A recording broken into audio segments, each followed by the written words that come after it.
Estamos então de regresso para a segunda e última parte do Jornal Regional. Começamos este jornal com o comentário.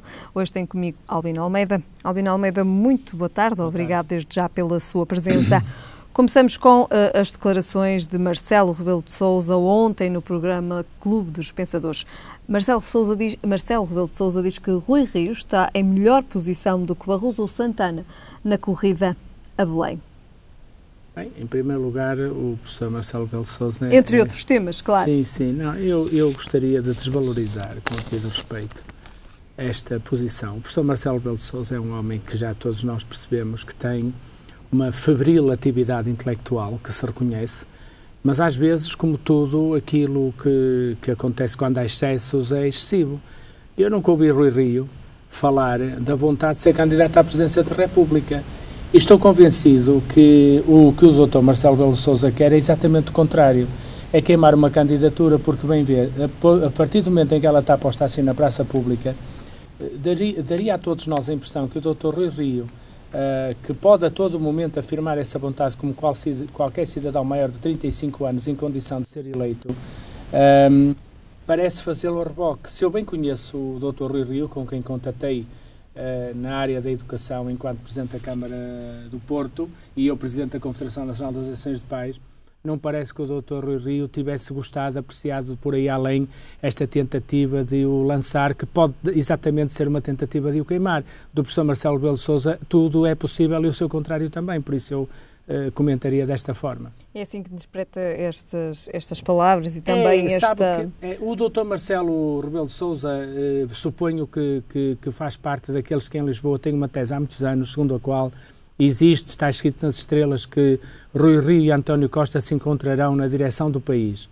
Mas estas coisas são sempre muito pensadas do ponto de vista de algumas pessoas que têm por hábito pensar política, mas que se esquecem de um fator fundamental chamado o voto dos portugueses. Aliás, ultimamente as pessoas têm-se dado mal com isso, como sabe, não é? E, portanto, eu gosto muito de respeitar o voto dos portugueses. E neste momento, creio bem, que, por exemplo, haveria muitas outras personalidades das áreas dos movimentos sociais que podem ser seríssimos candidatos à presidência da República, desde logo porque não estão enfeudados nem ligados aos partidos. Eu digo isto com tristeza, mas também porque as políticas implementadas nos últimos anos têm destruído uma classe média que está a trabalhar o mesmo e a viver pior e que, portanto, está contra tudo. Portanto, a simples facto do Dr. Rui Rio ou outros serem apoiados por partidos a quem neste momento, e nomeadamente a direita, se atribui o pior daquilo que é a governação do país nos últimos anos, não favorecerá nenhum candidato e, portanto, lançá-los antes do tempo é uma forma de os queimar. Marcelo Rebelo de Sousa disse também que, quando questionado se estaria na disponibilidade de uma candidatura a Belém, disse que não se move por cargos, mas por causas. Eu penso que o discurso do professor Marcelo Rebelo de Sousa é um discurso que precisa, de facto, de credibilidade. Peço desculpa de eu dizer, mas nós sabemos que as causas do professor Marcelo Rebelo de Sousa são certamente louváveis, mas sabemos bem como é que as causas que ele serviu no passado em várias eleições, ele sempre sussurrou no processo eleitoral. Recordo-lhe que ele foi candidato à Câmara de Lisboa, mergulhou no Tejo, ficou doente por via disso, portanto, uma responsabilidade muito grande. O professor Marcelo Rebelo de Sousa é dado a estes rasgos e às vezes ele próprio fica rasgado nos rasgos que tem, se me permite a comparação e se me é permitida a comparação. Por isso, eu diria que Marcelo Rebelo de Sousa tem este... Primeiro dizem por ele ser afilhado de Marcelo Caetano que terá sido talvez o português melhor preparado para ser primeiro-ministro. Já se percebeu que não chega lá. E agora está a gerir a campanha à presidência da República. Eu até acho que ele está a tentar queimar alguns nomes mais credíveis que o dele para aparecer depois como a única possibilidade real da direita. Marcelo Rebelo de Sousa falou também do Tribunal Constitucional, mas esse será um tema que iremos também falar um pouquinho mais à frente. Falamos agora sobre a crise interna do PS. Marcelo Rebelo de Sousa disse que António Costa tem a seu favor uma aura de messianismo que uma boa parte do eleitorado lhe reconhece. Pois, não queria dizer muito mais do que o que disse aqui. Eu, aliás, perfilho muito nesta matéria da questão do Partido Socialista tenho seguido com muita atenção, porque são basicamente pautadas por bom senso e muita cabeça fria as posições de António Vitorino. António Vitorino disse ontem uma coisa fantástica. O bom disto é que eles não divergem ideologicamente. O mau disto é que não divergem ideologicamente. Ou seja, ainda nenhum deles, não é, apresentou as medidas que os credibilizem seguramente como justamente junto daquela classe que eu dizia há bocado, que neste momento não quer ouvir falar de política, não quer votar, ou se vai lá, vota contra, expressa um voto contra, um voto de protesto. E eu acho que neste momento esse é o drama em que está envolvido o Partido Socialista. Ou seja, é absolutamente necessário que se apresentem, de facto, caminhos que respondam a esta ânsia, a este esmagamento de que foi vítima a classe média, e eu não acredito que nenhum partido, nem nenhum candidato tenha messianismo que o salve se não explicar ao que vai. E desse ponto de vista, o que eu digo é o mesmo que diz António Vitorino, com a devida vénia, que é: venham de lá as ideias, venham de lá os programas, porque sem isso tudo o resto é oco, eu diria, comentando Marcelo Rebelo de Sousa, vacoco. Marcelo Rebelo de Sousa comentou também a questão do Tribunal Constitucional, e ontem o primeiro-ministro Pedro Passos Coelho assumiu que pediu ao Presidente da República para pedir a fiscalização preventiva de reformas que mexem com a despesa do Estado. Marcelo considerou sensato e inteligente que o Governo tenha sugerido Cavaco Silva esta fiscalização. Muito bem. Aqui há que reconhecer que Marcelo Rebelo de Sousa, até porque é professor de Direito, está bem. Como sempre tem estado bem nestas matérias, há que dizê-lo, porque eu procuro ser um observador e um comentador isento. Olho para as pessoas e desse ponto de vista, Marcelo Rebelo de Sousa, em vários programas, sempre chamou a atenção para a necessidade de ser o Governo a motivar a fiscalização preventiva de muitos aspectos da lei que ele próprio considerou, ao longo destes anos de orçamentos completamente fora de lei. Ele tinha dúvidas e dizia que era por dentro do Governo ter usado esta metodologia. Portanto, aqui Marcelo Rebelo de Sousa, honrando-se, porque ele aqui tem pergaminhos, o seu nome como professor de Direito, acho que está a fazer aquilo, ou de alguma maneira também, a ser reconhecido, através da ação atribuída ao Primeiro-Ministro, de cautelarmente pedir ao Presidente da República que, junto do Tribunal Constitucional, acione a fiscalização preventiva daquilo que o Governo quer fazer. Tivesse andado assim o Governo ao longo dos anos em que é Governo, e a história seria certamente outra. Deixe-me dizer-lhe o seguinte: o professor Marcelo Rebelo de Sousa conhece, como eu conheço, como os espectadores a partir de agora, lá em casa, os que possam estar menos sensibilizados com estas questões, que há 3 Estados no Estado.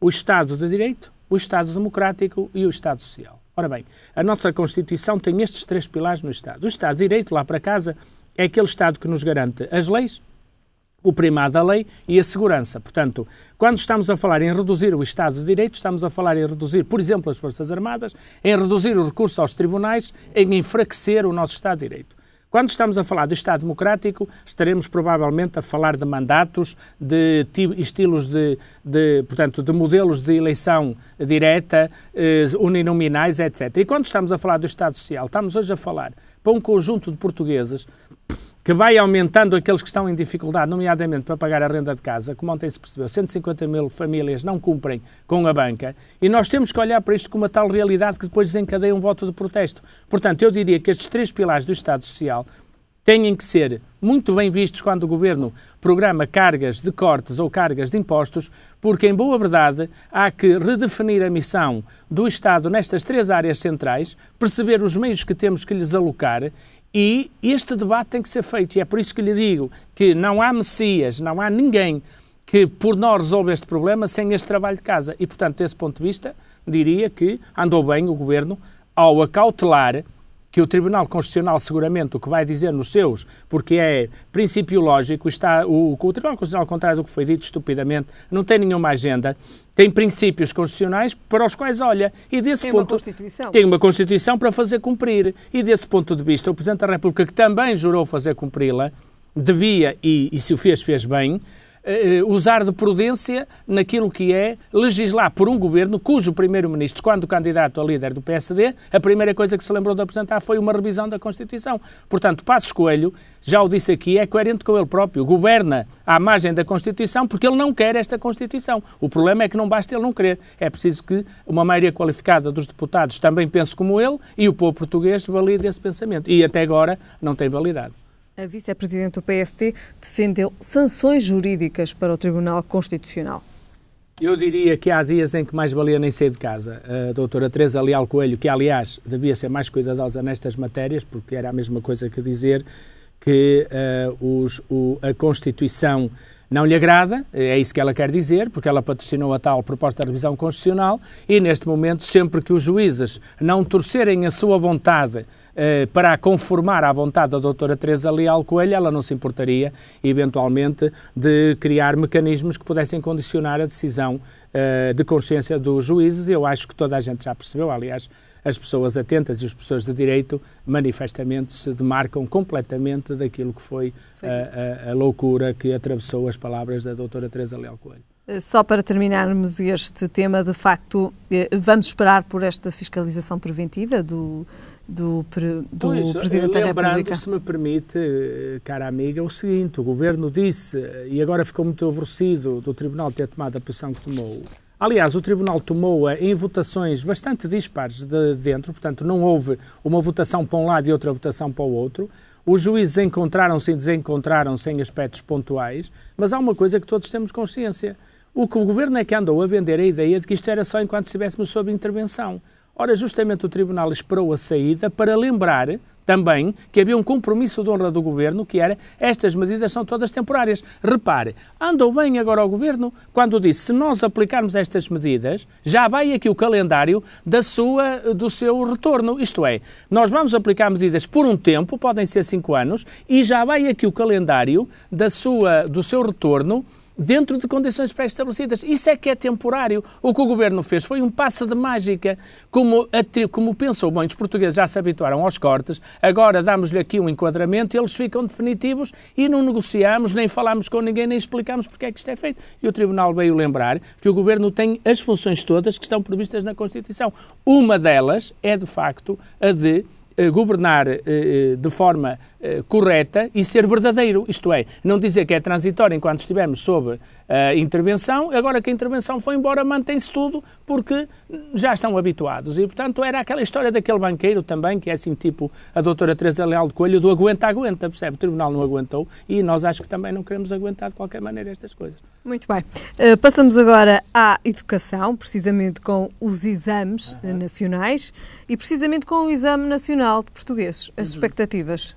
Olha, eu acho muito mal que em Portugal haja metas educativas e haja exames que, por força da incompetência do diretor-geral do IAB, o Sr. Professor Hélder de Sousa, ele tenha que vir vender, digamos assim, e isto anda a ser há uns anos atrás que os exames têm polémica. Isto é a última coisa que interessava, era que os exames tivessem polémica. Isto é, se o IAB tem a certeza de que aquilo que vai avaliar é o que as escolas ensinam, não tinha que estar a dizer que vai sair A ou B ou C. Porque, vem ver, a menina aprende a conduzir e ninguém lhe vai dizer: olha, vamos, o instrutor que vai avaliá-la vai olhar mais para os estacionamentos à esquerda ou à direita, para as abordagens às rotundas ou não.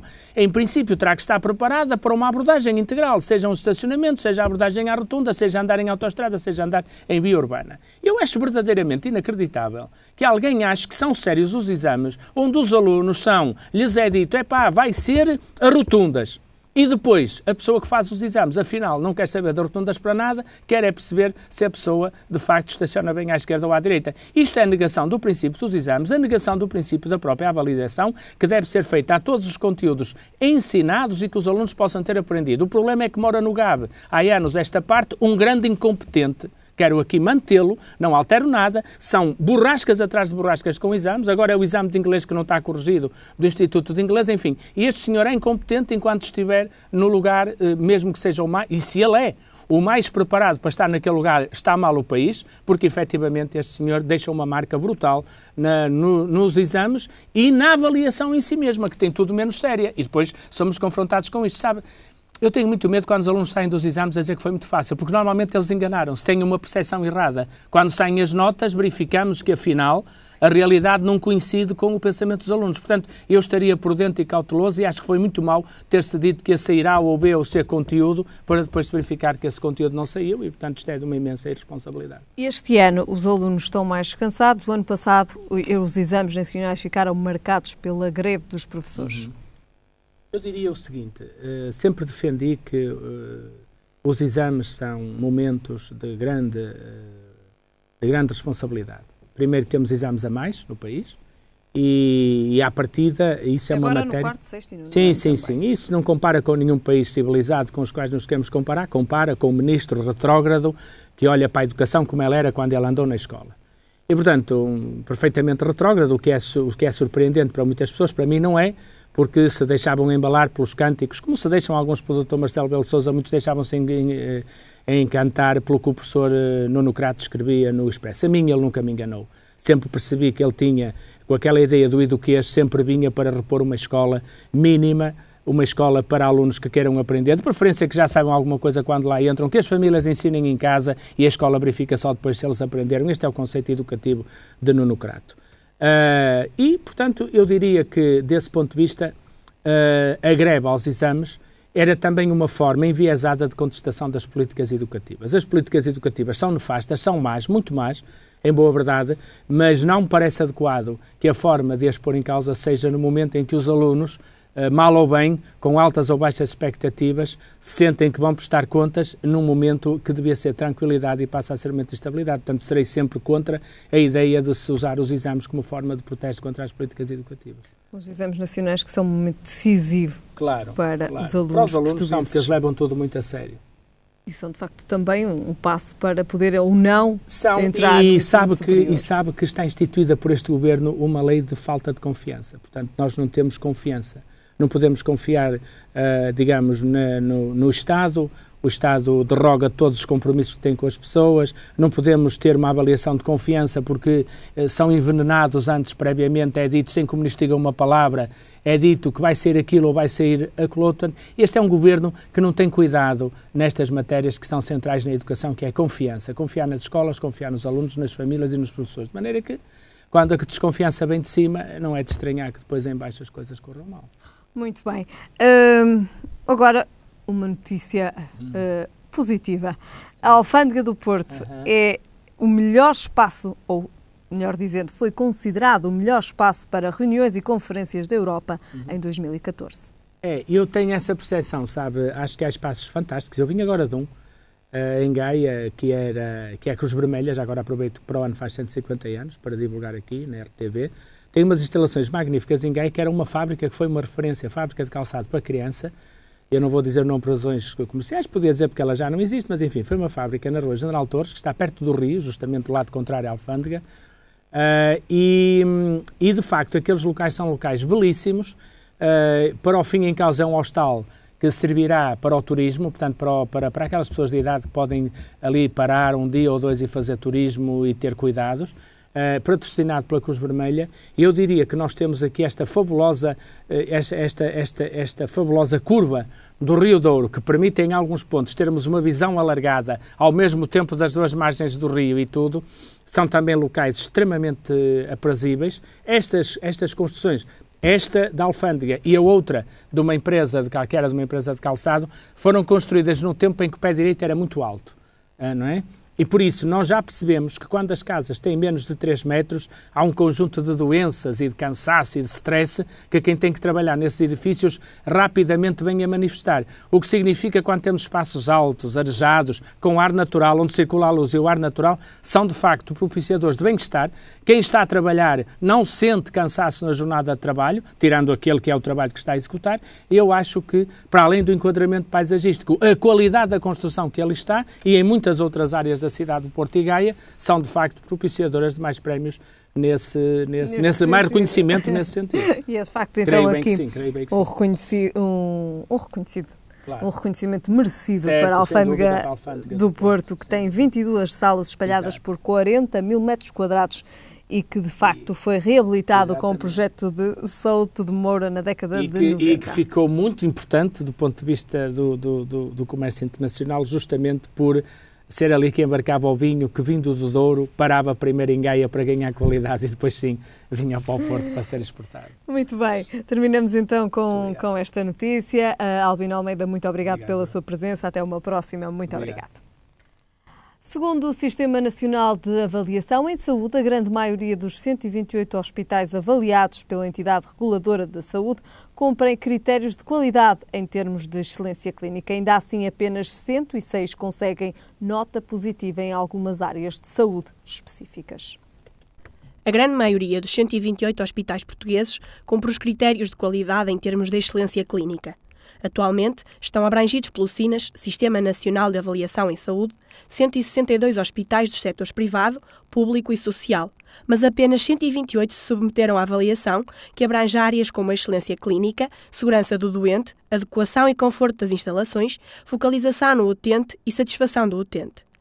Apesar de 106 hospitais conseguirem nota positiva, no que diz respeito a algumas doenças específicas, poucos conseguem obter a nota máxima.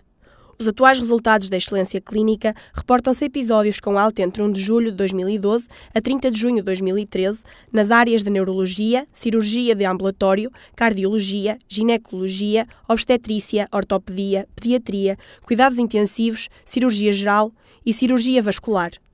Pela primeira vez foram também incluídos na análise episódios com alta de cirurgia cardíaca.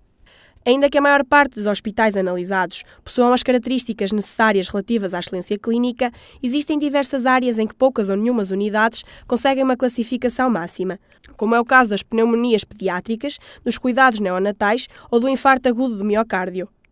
Na classificação das doenças, existem 3 notas diferentes positivas. No caso do infarto agudo de miocárdio, apenas o Hospital de Santa Marta, os hospitais da Universidade de Coimbra, o Hospital de Braga e o Hospital de São Pedro de Vila Real receberam nota 3. No que diz respeito aos cuidados neonatais, apenas 2 hospitais tiveram nota 3, 27 nota 2 e 2 nota 1. Embora com poucas notas máximas, é uma avaliação positiva dos hospitais portugueses. E hoje no Jornal Regional estreamos a rubrica Minuto da Saúde. Todos os dias trazemos uma questão respondida por um médico especialista. Começamos esta semana pelos problemas da pele. Aqui fica o Minuto da Saúde.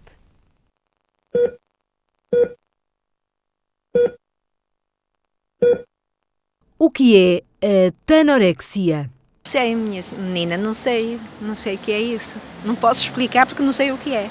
Não sei, nunca ouvi falar nisso. É televisão bonita. Nunca ouvi falar nisso, que eu vou dizer o que é que eu vou ouvir falar. Eu nunca ouvi falar. Anorexia? Tanorexia. Tanorexia não. Anorexia sei. É emagrecimento. O médico responde. A tanorexia corresponde a uma obsessão que a pessoa tem em ficar bronzeada. É quase uma ideia fixa que pode mesmo evoluir para uma doença do ponto de vista psíquico. É realmente uma compulsão, é quase uma obsessão, podemos dizer assim, relativamente ao bronzeado.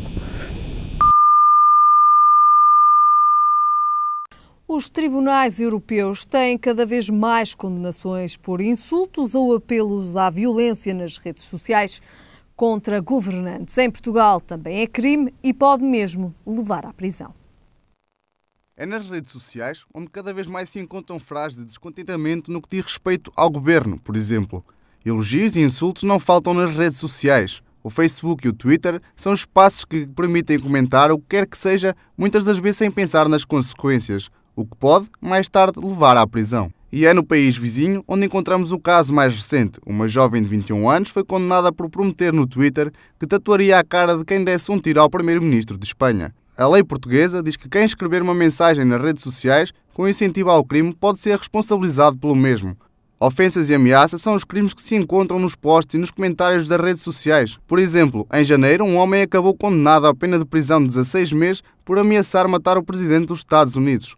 Mas como justificamos que existam tantas mensagens ofensivas, tantas ameaças e apelos à violência nas redes sociais? Nos dias de hoje pode parecer que ninguém faz nada, mas na realidade o Tribunal de Justiça diz que a criminalidade nas redes sociais aparece já com muita frequência nos tribunais portugueses. Qualquer afirmação publicada nas redes sociais é equiparável às que são feitas por qualquer outra via e, por isso, segundo o Tribunal de Justiça, é possível que qualquer um possa ser condenado por incentivar a violência ou ao terrorismo nas redes sociais. Em Portugal, os casos mais presentes nos tribunais são sobretudo casos de difamação, ciberbullying e burla. O objetivo dos tribunais, no que diz respeito a estes casos, é fazer com que a sociedade entenda que os abusos serão punidos mesmo que sejam cometidos por intermédio das redes sociais. Agora com a previsão do estado do tempo para amanhã. No norte é esperado céu muito nublado, no resto do país é esperado céu limpo. Quanto a temperaturas, o Porto espera uma mínima de 16 graus e uma máxima de 21. Em Lisboa a mínima será de 16 e a máxima de 21. E em Faro a mínima será de 17 graus e a máxima de 23. É tudo por agora. Já sabe, a informação está de regresso amanhã. Até lá, fique bem.